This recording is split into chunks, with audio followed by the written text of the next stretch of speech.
Jai Gurudev, welcome to Connect with the Divine with Paramahamsa Sri Swami Vishwananda. Paramahamsa Vishwananda is an enlightened, God-realized spiritual master. His mission on earth is to open the hearts of mankind, and through his Bhakti Marga organization, he helps spiritual seekers experience and cultivate a very uniquely personal relationship with God. The Sanskrit word bhakti means love and devotion, and Bhakti Marga is the path of living and loving the divine in daily life. One way to do this is through chanting the name of God. This practice is also known as japam. Chanting is a very simple yet powerful practice that has been used for thousands of years. Ancient saints and yogis have called upon the power of chanting to help calm the mind and to attain higher states of consciousness. Many different spiritual traditions use chanting as a way to connect more intimately with the source of life itself. Chanting the Lord's name invokes His divine presence, and chanting with love helps you to realize Him within your own heart. You will notice that Paramahamsa Vishwananda is using a string of 108 prayer beads called a mala. A mala carries the vibrational energy of the divine name and helps to keep track of the repetitions. Paramahamsa Vishwananda will come online in just a few moments, and when he does, he will invite you to chant along with him for approximately 15 minutes. After the chanting is finished, he will lead everyone in a very short guided meditation to support Mother Earth. Once the meditation is finished, please sit quietly for a few moments to enjoy the effects of your japam. When Paramahamsa Vishwananda comes back online, he will give satsang by answering your spiritual questions and revealing timeless truths to help you rise above the challenges and fears of today's world. It is very rare to have such access to a living master, and it is even more special to have the opportunity to learn directly from him. We hope you enjoy your connection with the divine.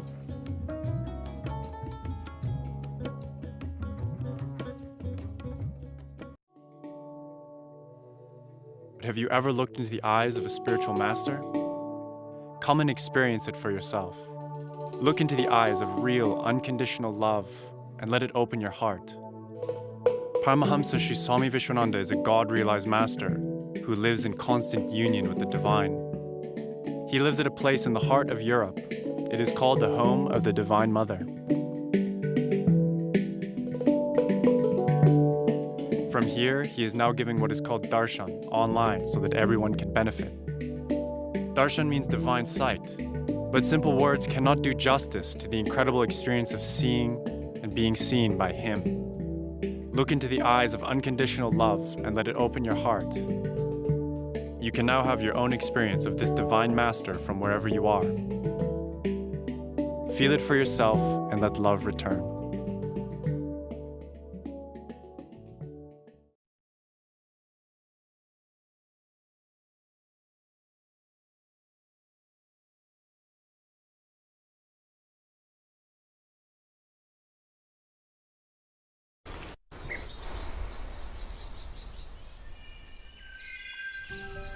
Love is patient. Love is kind. It is giving, and it is humble. It honors others. It is selfless. It is always calm. It believes all things are possible. It always protects. Always trusts, always hopes. Love will not only change you,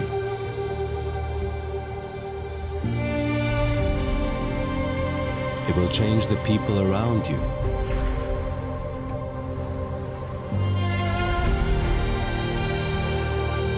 Once you understand the greatness of love, you will understand the greatness within you.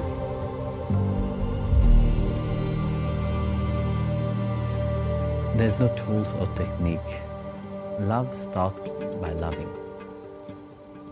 And it grows in loving and it ends in loving. This is the mystery of it. And this is the reality of love. Because love in itself is the key.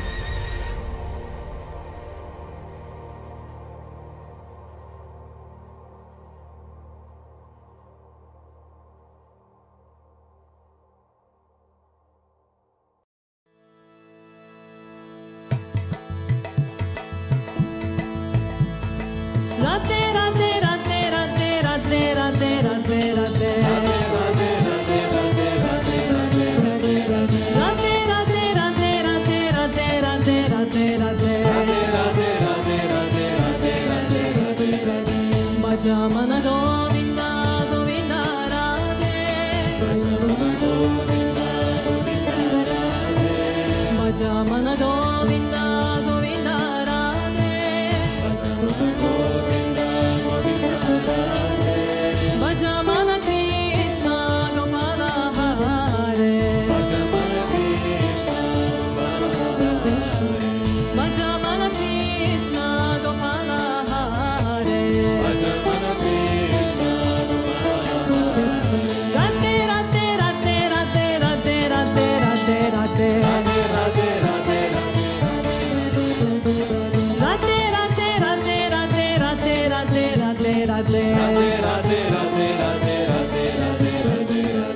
Bhajamana Govinda Govinda Radhe Bhajamana Krishna Gopala Hare Murali Gopala Nanda Lala Murali Gopala Nanda Lala Krishna Kaneya Giridhar Gopala Krishna Kaneya Giridhar Gopala Bhajamana Krishna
मेरे करुणामयी सरकार हमारी श्री राधे।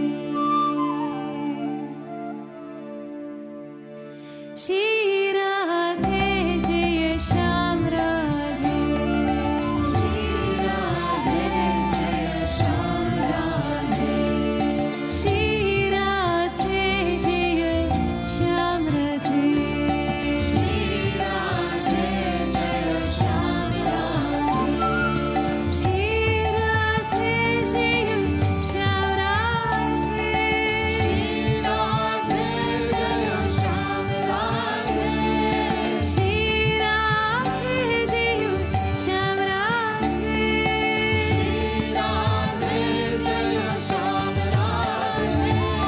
श्री राधे जय श्याम राधे।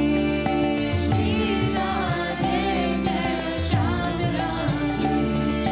श्री राधे जय श्याम राधे। श्री राधे जय श्याम राधे। मेरे करुणामयी